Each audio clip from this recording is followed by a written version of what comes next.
Welcome to the Realtor Who Wines podcast. I'm Rashelle Newmyer, your hostess with the mostest, a student of life, a connector, a passionate wine enthusiast, and your local favorite guide. Join me as we explore the vibrant Pacific Northwest, savor the finest wines, and champion the spirit of entrepreneurship. Each episode, I'll sit down with inspiring guests, supporting business ownership, and uncovering the stories that make this community unique. So grab a glass of wine, settle in, and let's embark on a journey of discovery and connection together. Cheers!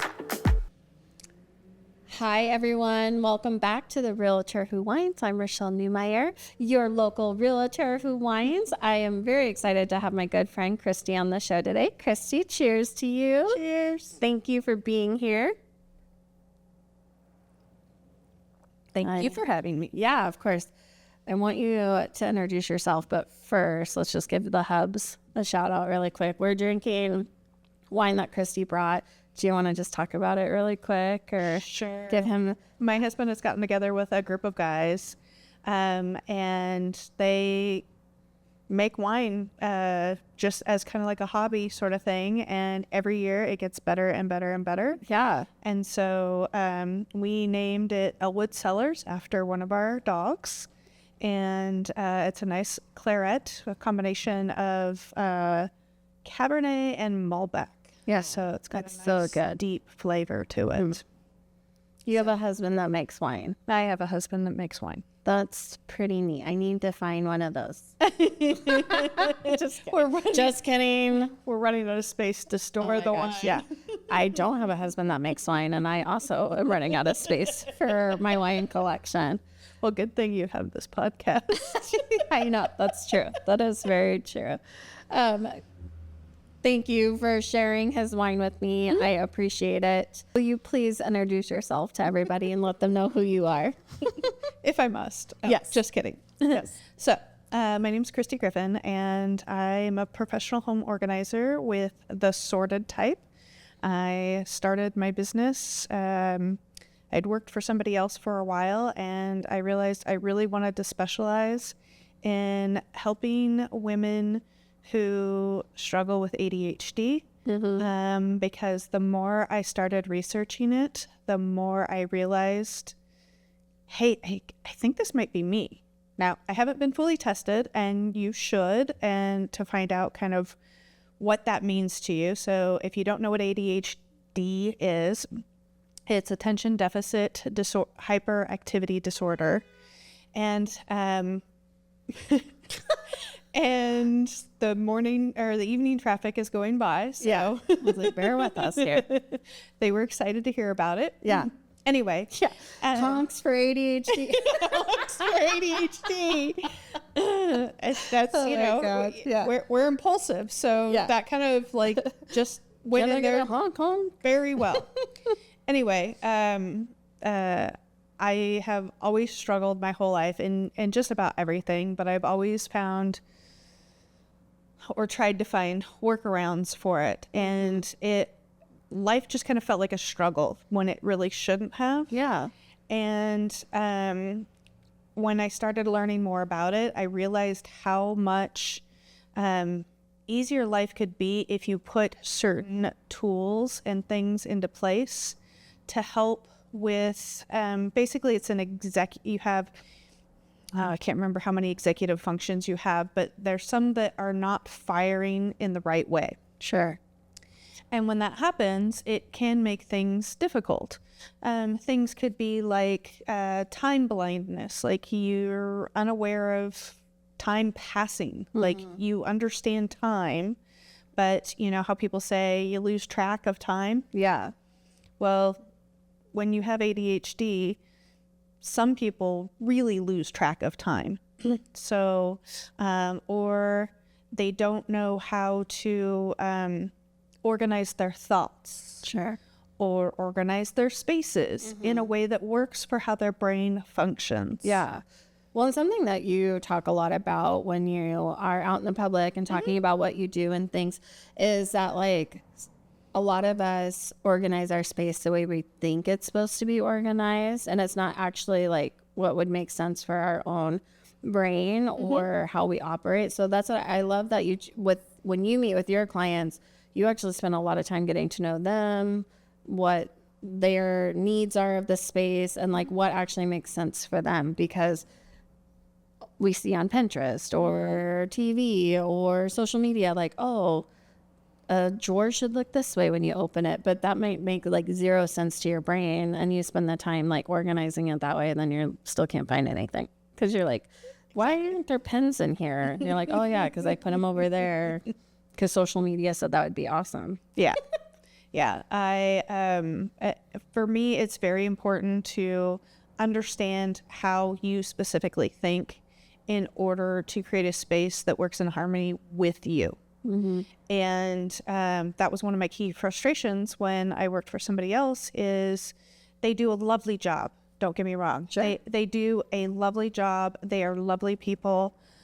But I kind of felt like there were certain times it was a one size fits all, and really organizing isn't a one size fits all. Yeah. And for me, I wanted to make sure people that didn't fit in that one size fits all were being served. Mm-hmm. I actually just had a conversation with a potential client that's coming up, and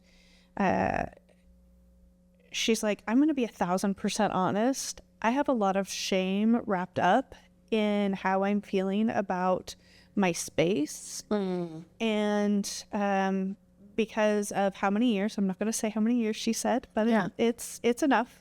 And that I haven't been able to figure this out myself. Yeah. And I'm just like, I had to respond to her as quickly as I could. I'm like, my sweet friend, please know this is not anything to do with you. It's the fact that the right tools, the systems that you need that work for how you think have not been presented to you. People have been showing you how they do it, which is more so in a neurotypical way. Yeah. And that doesn't work for you. That's not how your brain processes things. Yeah. Well, not to mention that, like, I mean, does anybody ever figure everything out? No. Because if you do, can you call me? Yeah. But like, because life changes all the time too. So like how your house might have been organized at one point made sense when you lived in a 1-bedroom apartment. Mm-hmm. But now that you're in like a 4-bedroom house with a family, how that organization probably doesn't fit in that house, or just lifestyle change, or in home office, and just like all the things. So I just feel like, terrible that she feels that way, that she said she has shame around it. So anybody listening that also might feel the same way, like, just know, like, first of all, nobody has everything figured out at all. But two, like, things change all the time, and then you have to figure out a new way, you know? Right. And we also live in a day and age where we're bombarded more so than we ever have been. I usually would hold up my cell phone and show it and say, here's our number one distractor. But that's sitting over on the other side of the room. But that being said, it really is. We have so many things drawing our attention and asking us for a decision. Yeah. And people are experiencing decision fatigue. And sometimes they exert all of their energy in the outside world, that when they come home, they have no more energy left. For their home, because it's not just about the clutter, it's about the mental process that's coming in too, and how they're processing it. That takes energy. And for sure. If you think that it doesn't, have a moment where you are at your limits. Oh my gosh. For the day. And I feel that way about deciding what's for dinner. We've had this discussion. Yes. Decision fatigue hits me when it's like, what's for dinner? And I'm like, I don't know. I've been deciding stuff all day. I got everyone to school. Everyone ate at work. Like all the things. I helped the clients. I did the podcasting. I did all the stuff. And I'm just like, if I have to decide what's for dinner, we're having cereal. Because I'm not doing it. But yeah, I totally can relate to decision fatigue for sure. I can relate to the cereal. Oh, yeah. Because so one of my executive functions that I know is not working is the response to feed myself. Like, unless I'm completely starving, I forget to eat all the time. And when it's time for me to make a decision, that's where my decision fatigue pops up. Yeah. Really, really bad. I can't think of anything. I would thank God I have a husband who feeds me. Yeah. Feeds me well, obviously, but he feeds me and I'm just like, thank you. Wait, he feeds you and he makes you wine? I know. Best husband winner. ever. Yeah. No, that's so funny. I also am same. Either I don't care. Like I'm also the least pickiest eater at my house too. So then I'll be like, how about XYZ? And then everyone's like, XYZ. I hate XYZ. I'm like, then you guys decide. I'm not doing this dance with you right now. Again, cereal. It's cereal. Here's the bowl. Here's the milk. And here's the and that's cereal. not all the time, but it's just like some days have been longer than others, right? Some days are easy breezy and I only made 3 decisions and I'm happy to make a full dinner when I get home and plan it out myself. Then there's others days and I'm like, if you ask me to even like choose what's for dinner, cereal. I'm coming over to your house. We're having cereal. Cereal and wine. We'll be just fine. It's like college all over again. Awesome. But I think part of the reason, and correct me if I'm wrong, this is my own observation, is that you have dialed in more. Obviously, you'll help anybody with organizing. Absolutely. But you've dialed in to the specific group because you have a really big background on like personality types and how people think and process and all that stuff. So I think it just made sense for you to lean this way too, because you just truly understand that everybody is built a little bit different. Yeah. Did that weigh into it? Yes. So I formerly was a Enneagram coach, which was helping you understand yourself at a deeper level. It's another personality behavior profile, like many that are out there. Yeah. But the reason I liked it so much is because it focused on why you do what you do. Whereas other ones just kind of like, okay, yeah, I see myself in that. This one kind of leads back into why am I actually like this? And I think what makes me so different from everyone else is I want people to be self-aware of who they are. We live, again, in a world that focuses on exterior expectations and who they think you should be and what they think you should do. And we focus so much on other people's validation that we forget to think about validating our own selves, our own feelings, and we forget who we are. And I'll let you in on a little secret. I was that person. I forgot who I was. I forgot who I wanted to be. Yeah. And so in my own journey of self-awareness, I realized there were more women like me in this same boat, and I wanted to help them. Like, I know what this feels like, and it kind of feels like crap. Yeah. So being able to add that layer in along with the organizing, like, I want you to be confident in who you are and realize you don't have to do it all. Yeah. And stop letting the world tell you you do. Do what you can, do it in the best way that works for you, and you are success. Yeah. Well, and I think one thing about being self-aware is also asking yourself like the real questions. And I like the other day you brought up, like, if you're not the main person cooking or using the kitchen, should the kitchen be organized to you? No. So, like, you're not the one in here. Why would you move the spatulas and things if your husband's the one always cooking? That's not really fair to him, right? So also just being self-aware, like, this might drive you a little bonkers that this is here. But if that's what that person needs, like if you're not the cook in the family or whatever, then just let the kitchen be organized. Right. That makes a little bit of sense for them. Right. Within reason, right? Exactly. Yeah. Sometimes you find dishes in the most random spots. You're like, clearly somebody didn't know where this went. I used to babysit for my best friend's older sister. Oh, yeah. And I used to get paid extra by the dad because whenever I'd come over, and I'm now realizing as I'm older, she had severe postpartum depression. And she couldn't do anything. Like, oh, yeah. Bringing dishes downstairs, the laundry was up and down the staircase, all over every piece of furniture, the floor, everywhere. Yeah. And I would come over and I'm like, well, I put the baby down for a nap, and I'm cleaning everything. I'm going up into their rooms. I'm pulling out all the dirty dishes. I do the dishes first, and then I'd start doing the laundry. And it's like, okay, well, there should have been my clue when I was 14, 15, 16, however old I was babysitting. That this is a calling. Yeah, this is something that I just do. Yeah. But that reminds me of that phrase too. Like, I grew up in the era, well, as you did, where if you're leaning, you could be cleaning. Like, so like in retail and stuff, like if you have time to lean, you have time to clean. It's kind of the same thing. Like I had a boss literally say that to me at my very first job. Yeah. You have time to lean, you have time to clean. Yeah. But that has stuck with me my whole life. So I'm the same. Like, I can't just sit still and do nothing. Yeah. But I also understand, like, when I was coming home, one, I went into burnout once, not twice, but 3 times. Because I didn't understand. I was repeating the pattern because I didn't understand what burnout was. Sure. But I was also noticing what was going on in my head was actually going on in my physical environment. It was a representation. So the dining room table just became my drop zone. I dropped my purse. I dropped whatever was in my hands, my arms, whatever. Yeah. I'd hang my coat on the chair, like, instead of where it goes.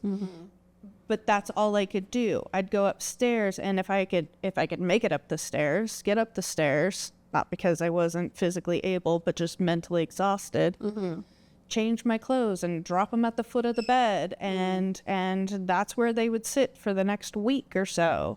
Yeah. And they just let them pile up. And when it came time for laundry, my husband was doing that because I couldn't even do that, and I couldn't put my clothes away. Like, they sat in the basket until it was time to do the next load of laundry. Sure. So I can relate when somebody has that moment in their life where life just became very overwhelming. So let's put into place some simple things that even when life's overwhelming and it just feels like I can't do anything anymore. Yeah.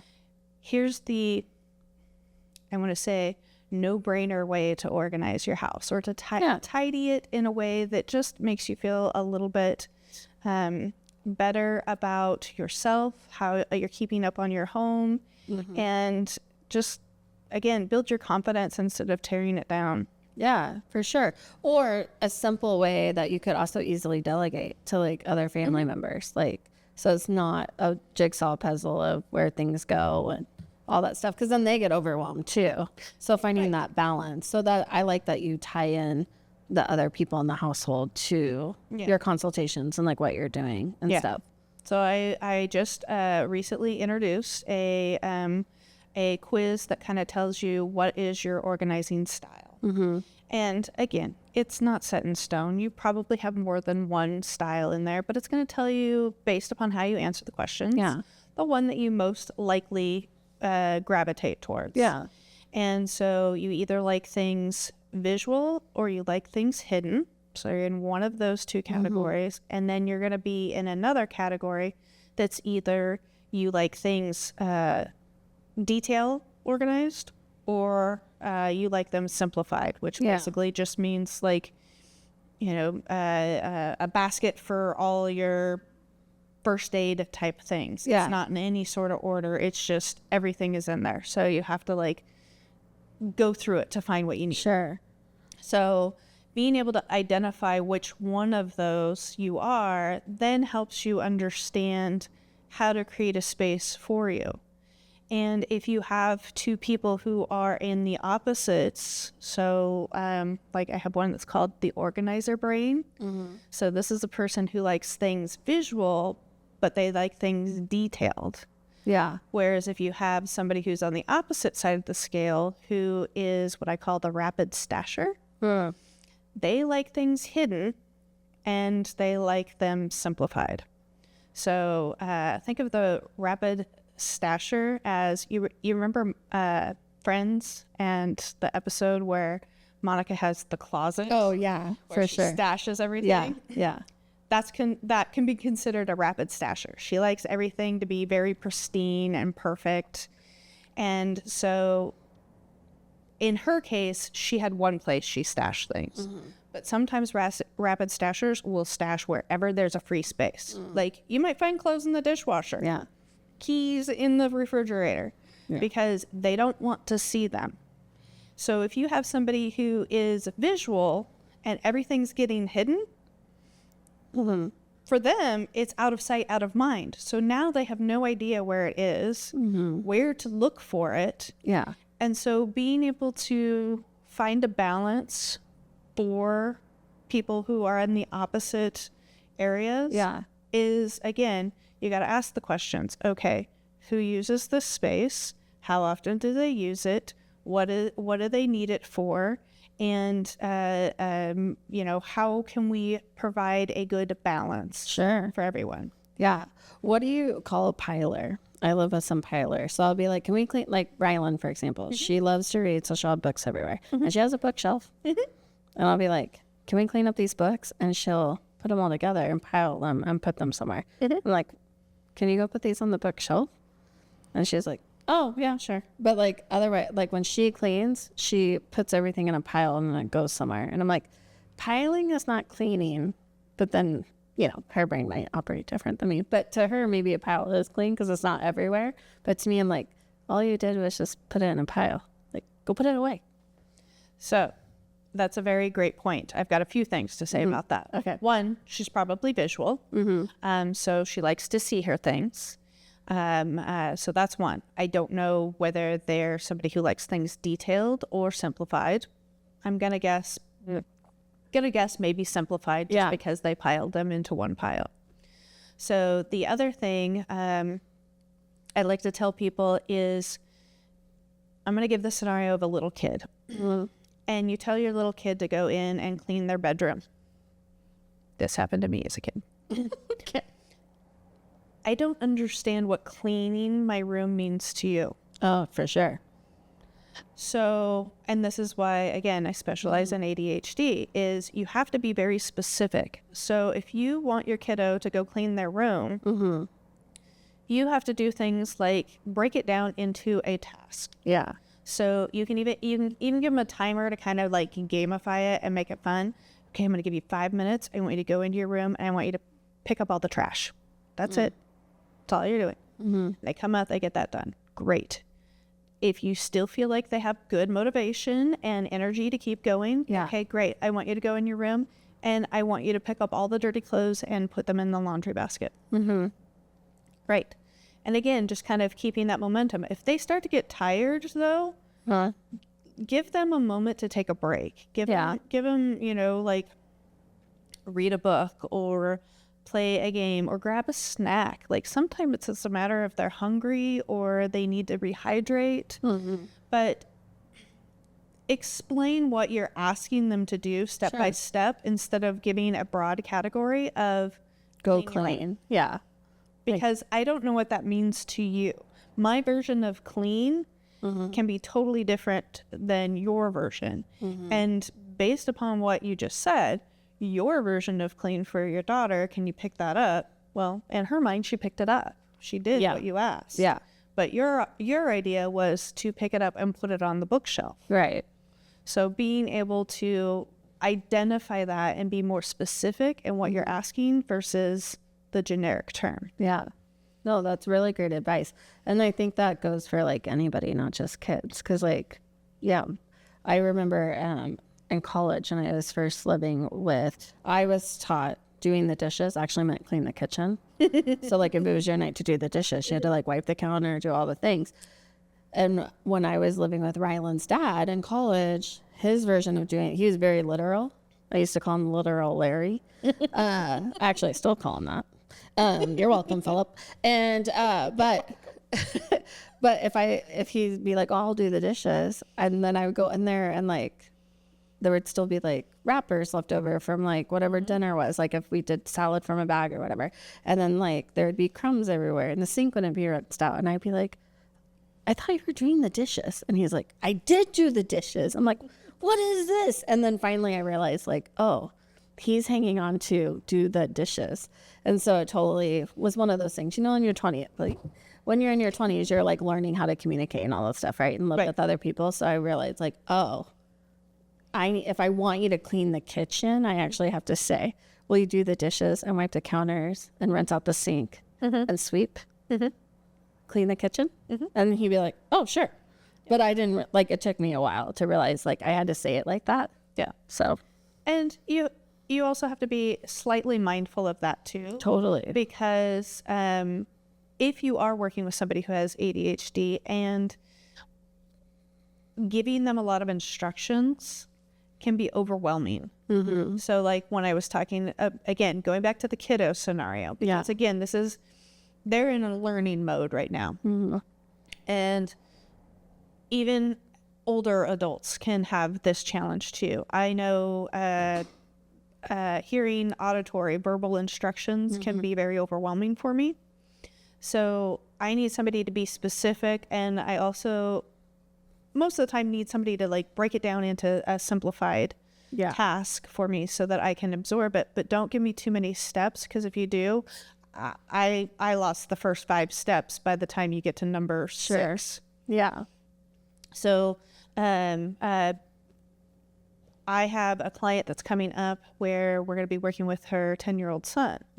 And he just got diagnosed. And she's like, we give him lists and he constantly loses them. And I said, okay. Well, don't give him that then. Well, that's part of the challenge, because memory and retention of things can be very hard. So instead of giving it to him, designate a space where he always goes to, that and put the to-do list like there at his level, and let him do the to-do list, because he wants to do it. It's just when you're handing it to him, there's so many other things that are coming at him that he's just trying to process in the mix of things. Put it somewhere where like his morning routine, what he needs to do. Put it somewhere where he's going to see it, and he will actually check each thing off in the morning, so he knows what he's supposed to do. We're going to set up a command center, so when it comes time to leave the house, everybody knows where everything is, the backpack, any forms that need to be signed. Yesterday's lunch got taken out so that today's lunch can be put in. Oh, yeah. So all of those little things, but remembering when you're working with somebody who has either neurodivergency of some sort, brain trauma, ADHD, whatever the case may be, the fewer steps you can give them, the easier they're able to complete the task. So if you have a bunch of boxes stacked on top of each other and they have to go into the box that's on the bottom, think about the fact that step 1 is they had to open the door. Step 2, they had to take the other boxes off. If they were able to take them all off at the same time, or they had to do it one at a time. Then they have to take that lid off. Then they have to put the item in, and do they have to make room for it to fit? Then they got to put the lid back on. Then they got to put everything back on top of it. Then they got to close the door. That's too many steps for them. If you can make things simpler, like a box without the lid, it's 2 steps. 1 step, 3 steps at the max, if you can possibly do that. That's going to make it so that things get done that you want to get done, versus, okay, I've just given you go clean the kitchen. Sorry. Do the dishes. That's what it was. Do the dishes. And the kitchen doesn't get cleaned. Then, you got somebody who did the literal step, but you had a bigger parameter. And then, back to the self-awareness thing, I also got to the point where I was like, even if he doesn't wipe the counters or sweep, I still didn't have to do the dishes. So if all I'm doing is wiping the counters, that's the easy job. So like, I kind of also just started to accept it that way too. Like, I mean, the counters are bothering me. He could care less. He's fine. He's like, we ate dinner, dishes are done, I'm relaxing. And I'm like, there's stuff on the counter. We're going to get rats or whatever. I can't function until it's taken care of. But I did just come to terms with like, well, then wipe the counter and just chill. Like, and also trying to put out, because like, a communication style that we learned through that whole exact example is also like in his mind, like, well, why would I even bother doing the dishes? She's going to yell at me anyways. Like, I did the dishes and she was pissed, you know? So I also was trying to be like mindful, and I do this a lot with Rylan, like, thank you for piling your books. Now do you mind taking them and putting them on the bookshelf? That helps, instead of being like, I asked you to clean this, why didn't you move it, blah, blah, you know? Because then it's like, well, why even bother if I'm going to get yelled at anyways, kind of a thing. And that is a real thing. And that's what will cause tension in relationships. Oh, for sure. Any kind of relationship. I used to work for an organization that worked with a lot of entrepreneurs, and I had to work with leadership teams and teach them how to select leaders, how to be leaders, all of that sort of stuff. And whenever there was tension in the room, in the space, it was always a communication. Oh, for sure. A communication style. And I will tell you, majority of the time, they were all working towards the same goal.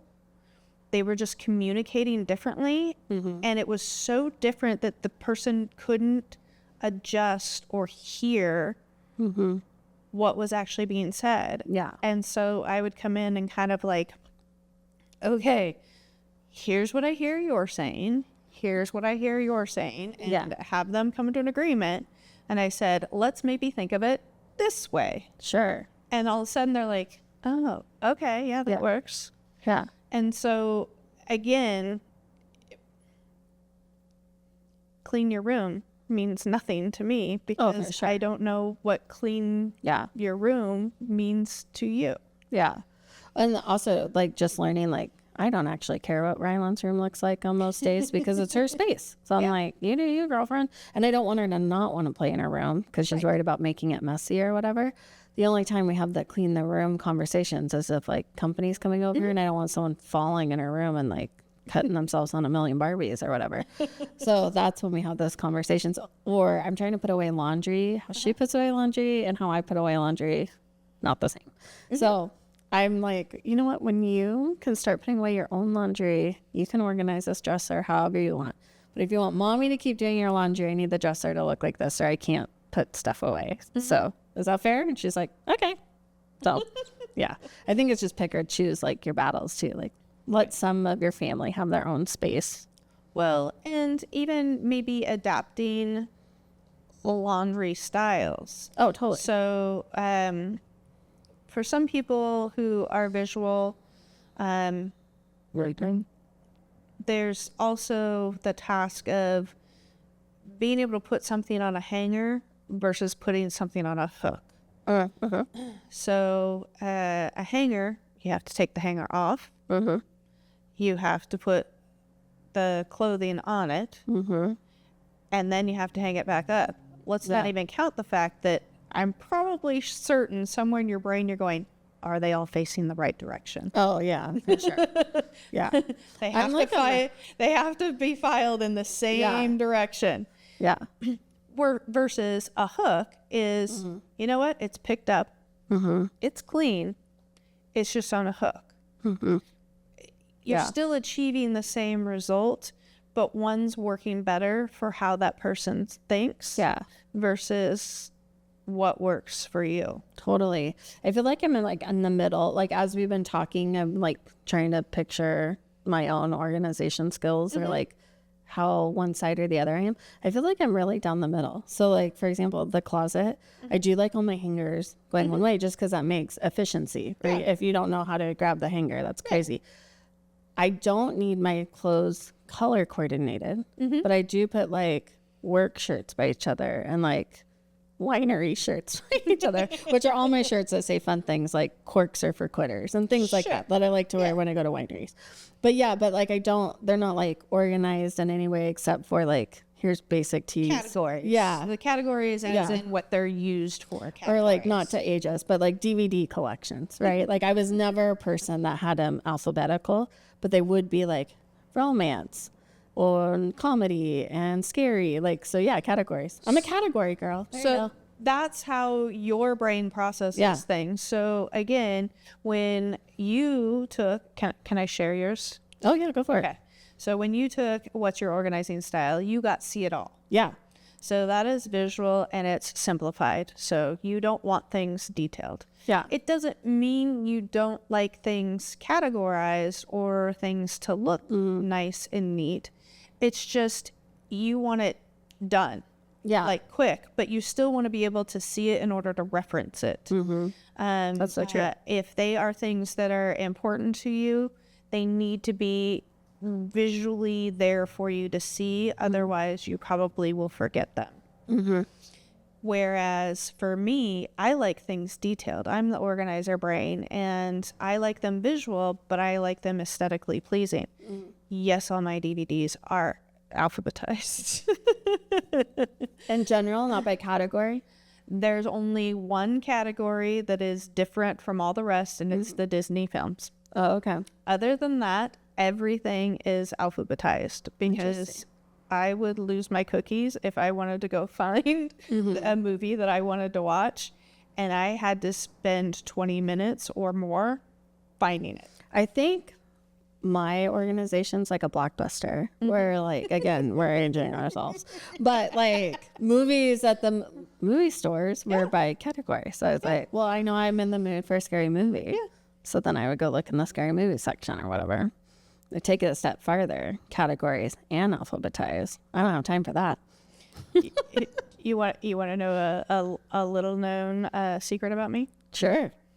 Speaking of Blockbuster, I worked for a music store. Oh, you did? Blockbuster Music.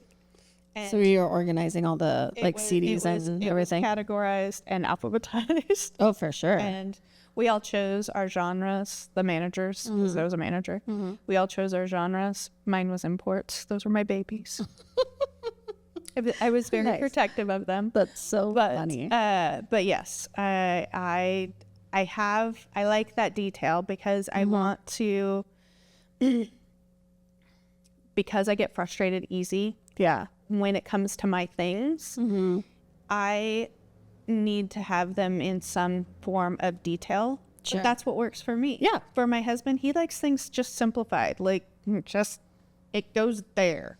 Yeah. Okay, great. See, if it's too detailed for me, that's when I overthink it. So, like, again, back to the DVD reference. If it was categorized, I'm like, well, if it's a big town, is it under A or is it under big town?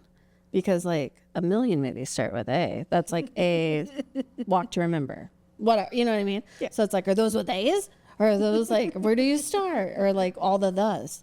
Are they all in thes? And then I'm like, A, B, C, D. Yeah, I'd rather just be like, I just want to laugh. Where are the comedies? Oh, Ace Ventura, perfect. Here we go. You know, that's so funny. But, think of that when you're asking your daughter to pick her books. Yeah. Like for her, this is how she organizes by putting them in those piles. Yeah. So now there's another step for her to do that you would like her to do that she's not thinking of. Yeah. So laying out the different steps. Yeah. It's not that she doesn't want to do them. Oh, yeah, for sure. It's more of she's not sure of what the expectations are. And if you haven't laid out the expectations, try not to punish because for sure. That's where the person can then become resentful and not want to do it at all. Yeah. Well, and that's what I was saying, like, over the years, just learning my own, like, self-awareness. That's why I'm not like, I told you to pick up these books. But I'm just like, oh, well, she literally picked up the books. So she gets that gene from her dad a little bit. And I'm like, I love that you picked up the books and they're in a pile. Can you not go put them on the bookshelf? And she's like, oh, yeah, I didn't know you want me to do that. Like, she'll actually say that. Like, because you're right. Like, she does want to, like, do the right thing or organize it the right way or whatever. She wants to please mom.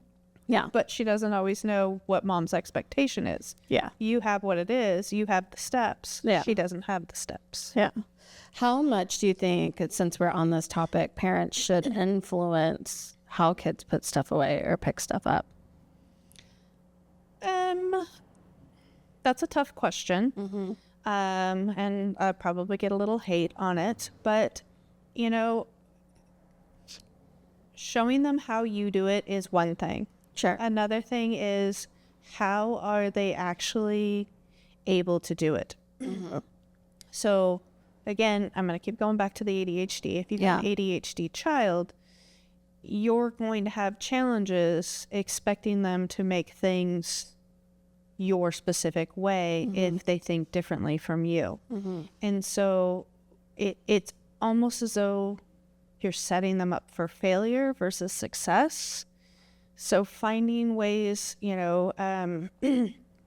like if they have trouble matching socks to put them away, get them a bin and just like get all the same color socks, and or white goes on this side, black ones go on this side. Yeah, or whatever. And that's it. Don't worry about matching them. And when one wears out, throw it out and match it up with another. Well, and now it's cool to wear 2 different socks anyways. Like, that's the current trend. I don't know if you know that. I do it's not. Very trendy. Do your kids do that? Yeah. See, it's a trend right now to, like, not wear matching socks at all. So maybe that came from somebody who was ADHD who hated pairing the socks. Yeah, and then someone's like, wait, we don't have to match socks? Genius! And all the kids are doing it. Yeah. But like if things don't wrinkle, like or they're just they're wrinkle-free material, like just throw it in, let them throw it into a bin if that's how they process things. Again, walk through them with your steps and how you do things. Yeah. And observe what they're doing. And if they struggle keeping that up, that might be where they need a different system that works more with how they think versus an expectation of how you expect it to be done. Yeah. You referenced the quiz that people can take online. That's a totally free quiz just to give you information. And like she said, I took it last week. It was super simple. It took me like 5 minutes maybe. Yeah. And just answer it truthfully and honestly. A lot of times when people take those tests, you've said this before too, like you answer how you think you're supposed to answer or how you hope your result will come out. Like you mean I'm going to be rich and famous, right? And you're answering to be that person or whatever. But like, just be honest. Like, how do you organize stuff? And some of the questions are like, do you prefer stuff like organized by alphabet, or do you just not care as long as you don't see it? Like they're pretty simple questions. Yeah. And then if someone wanted to hire you for your services or have you come in, will you talk a little bit about how they can get in touch with you or the different like kind of packages or consultations you do? Yeah. So basically, you can go to my website. There's a work with me function. You can go to either my services page or click on one of the buttons that say work with me. It will go directly to a calendar that you can book a complimentary 30-minute session to kind of talk about what it is you're looking for. Yeah. And then from there, if you decide you want to move forward and we're a good match, I work in 3-hour chunks, usually a 9 to 12 or a 1 to 4. And it's because, again, working with people who have decision fatigue. Sure. It takes a lot out of you, more than you think. You'll get through that 3 hours and you're like, I am totally wiped out. Yeah. So I do in 3-hour chunks. I can do a whole day with like a half-hour break in between. So it may mean we finish more at 3:30 versus 4. But it just depends on what it is you're looking for. Yeah. Do you do consultations via Zoom? Like maybe because a lot of our listeners aren't in Oregon. Yeah. Just like if someone just wants to pick your brain or like have you help them that way too? Yeah. So consultations are usually via Zoom. If you can, I ask one of two things. Either you are on a device where you can walk me around your space and kind of show it to me, a specific room that you're having challenges with, so I can help with that. Or if you can send me pictures. I had one client, she sent me a video. Yeah. Like she just took a video of the space that she wanted help with. And that's just a quick consultation. If you're wanting to do more of a virtual organizing, I could do that. And I usually try to break it up into 3 1-hour sessions. So I can kind of give you a little task to do. And then maybe in a week or 2 weeks, depending on your schedule, we can meet up again so that we can, see what the progress is. Because again, you're doing it on your own versus me standing there helping you with that decision process, asking the questions that you're going to bump into. You're basically helping people just also develop a plan. Because like, I don't know about everybody listening. But the idea of like reorganizing or organizing sounds very overwhelming, and it's a huge undertaking. And then if you have to figure it out yourself, that's when everything just goes in that Monica's closet, you know, on Friends, where it's just like, I don't have time, or the desire, right? But if someone was like, hey, you mentioned blah, blah, blah about yourself, so it would actually make sense if your bookshelf looked this way, it'd probably bring you a little bit more peace. Yeah. That's what like your specialty is like helping them visualize and utilize the space that makes sense for them. Right. I also think people hesitate to reach out to home organizers and stuff because they're like, well, my house isn't perfect, and they're embarrassed. And like, they also think like it'll have to look Pinteresty when you're done. And you're like, no, that's not the point. The point is not to have a Pinterest house. It's to have a functional house for you that brings you peace. So you're not walking into your home at the end of the day, tired from making decisions and all this stuff. And then like, shit's everywhere. You're just like, all the piles. Your home is supposed to be your sanctuary, the place where you can escape for refuge, not a place that you have to come home and you're like even more exhausted because you're thinking about all the different things that need to be taken care of. But you're like, I just can't. I'm spent. I'm done. Yeah. And so I want to make it so that it works for you versus against you.